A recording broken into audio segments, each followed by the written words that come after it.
Joining us now for more on Puerto Rico's ongoing power struggles is FEMA Administrator Deanne Criswell. Deanne, thank you so much for joining us. Hurricanes, of course, regularly hit the island nation, and there are concerns that they will only get worse with climate change. Would you say that FEMA adequately was prepared for this? Linsey, thanks so much for having me on today. FEMA is definitely prepared to support the hurricane that we're seeing right now in Puerto Rico from Hurricane Fiona or any other natural disaster that might strike the U.S.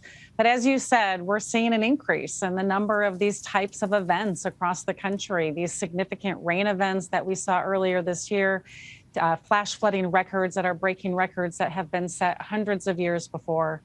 We are postured and we are ready to support these, but we have to focus on what we can do to start to reduce the impacts that these communities are seeing from these types of events so we don't have to respond as much and we can increase their resilience. What are you seeing as the biggest needs right now in Puerto Rico? The focus right now, as the storm has passed, is always life safety at first. We want to make sure that we have the right resources in place to support any life-saving activities that need to happen, and then power restoration. We want to make sure that we can get that power restored as quickly as we can, or temporary power put in place as we're restoring it. Those two things really support the rest of the recovery efforts. And you just mentioned that power restoration. Of course, we see issues with power grids here on the mainland, whether it's in Texas or California or parts of the Midwest, yet those grids seem to come back up within days. Why is Puerto Rico's power situation still so unreliable 5 years after Maria? You know, what we see after any type of a major hurricane like we're seeing now is our power grid does go down. You know, we saw the power go out in Louisiana last year after Hurricane Ida, and it was out for several days as well. We are really focused now on what is it that we need to do to bring this power back up. But as we go into the recovery and as we continue to recover from Maria, we want to make sure that we're rebuilding and supporting Puerto Rico and making sure we're rebuilding it in a way that it's more resilient, that it can support and withstand future events like this. And your colleague, Ann Bank, from the Office of Response and Recovery, testified before Congress just last Thursday.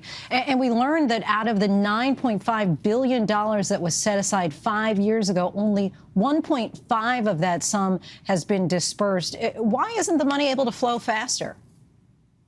You know, what happens after an event like Hurricane Maria, I mean, it's catastrophic, which means that we have really complicated recovery efforts that need to happen.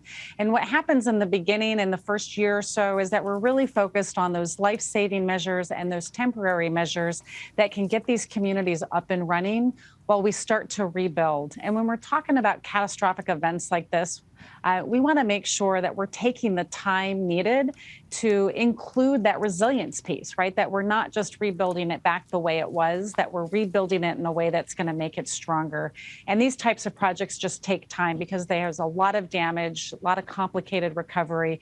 We want to make sure that we're getting it right. And so when you say it takes a lot of time, obviously there's no particular timetable when you're talking about something of this magnitude. But a lot of people think, you know, critics will say, well, 5 years was enough time and we still weren't ready after Maria.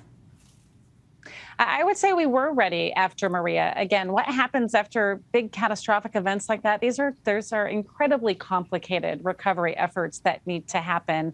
And some of these projects are just going to take time because we want to make sure that we're spending the time up front to include things like improved resilience, improved infrastructure to withstand the impacts in the future, instead of just quickly repairing it so it can withstand, or going back to what it was originally intended to do, right? We need to take that time to make it better. And that's why we spend the first part of our recovery efforts always focused on those temporary measures just to get things up and running while we take the time to build back better, to make sure our projects are more resilient. FEMA Administrator Deanne Criswell, we thank you so much for your time. Really appreciate you coming on the show. All right. Thank you, Linsey. Hi, everyone. George Stephanopoulos here. Thanks for checking out the ABC News YouTube channel. If you'd like to get more videos, show highlights, and watch live event coverage, click on the right over here to subscribe to our channel. And don't forget to download the ABC News app for breaking news alerts. Thanks for watching.